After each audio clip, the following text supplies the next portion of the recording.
Bonsoir et bienvenue de l'autre côté de l'écran.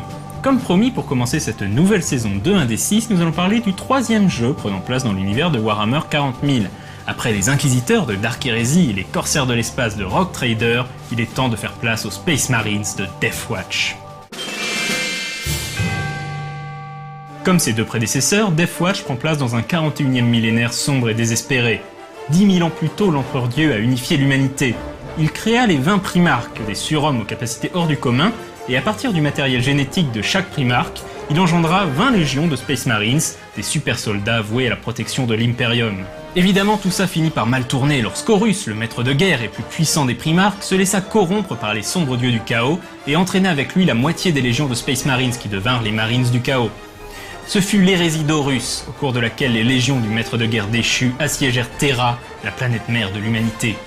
L'Empereur Dieu lui-même se mesura à Horus dans un duel sans pitié. Horus fut tué, mais l'Empereur reçut lui aussi une blessure mortelle. Il fut alors placé sur le trône d'or, une machinerie complexe destinée à le maintenir en vie par le biais de sacrifices humains constants. L'âge d'or de l'Imperium était terminé. 10 000 ans après ces événements tragiques, les Space Marines restés loyaux se sont divisés en 1000 chapitres. Certains de ces chapitres suivent les enseignements du Codex Astartes, écrit par le primarque des Ultramarines, Roboute Guilliman, et on nomme ces chapitres l'Adeptus Astartes. D'autres chapitres ont préféré forger leurs propres coutumes guerrières. Deathwatch prend place dans un secteur reculé du cosmos, le secteur Jericho, menacé par les forces du chaos et les Xénos. Une fraternité de guerriers triés sur le volet, issus de tous les chapitres de Space Marines, tente de sauver cette région de l'annihilation totale. C'est la Deathwatch. Les joueurs incarnent donc des Space Marines servant au sein de la Deathwatch. Ils forment une unité d'élite envoyée en mission aux 4 coins du secteur Jericho. Chaque Space Marine peut venir d'un chapitre différent. C'est plutôt malin, car chaque chapitre Space Marine a ses coutumes et une philosophie qui lui est propre. Cela permet donc de créer de la variété. Le livre de base de Deathwatch décrit les chapitres Black Templars, Blood Angels, Dark Angels, Space Wolves, Storm Wardens et Ultramarines. Ces chapitres se déclinent à leur tour en différentes classes, appelées des spécialités. Apothicaire, archiviste, marine d'assaut, dévastator, marine tactique et tech marine. Non, on ne peut pas, ou du moins pas encore, jouer un marine Terminator, désolé pour ceux dont c'était le fantasme. D'un autre côté, le jeu est déjà bien assez gros-bille comme ça. Comme les autres jeux Warhammer 40 000, Deathwatch est basé sur un système à base de jets de pourcentage.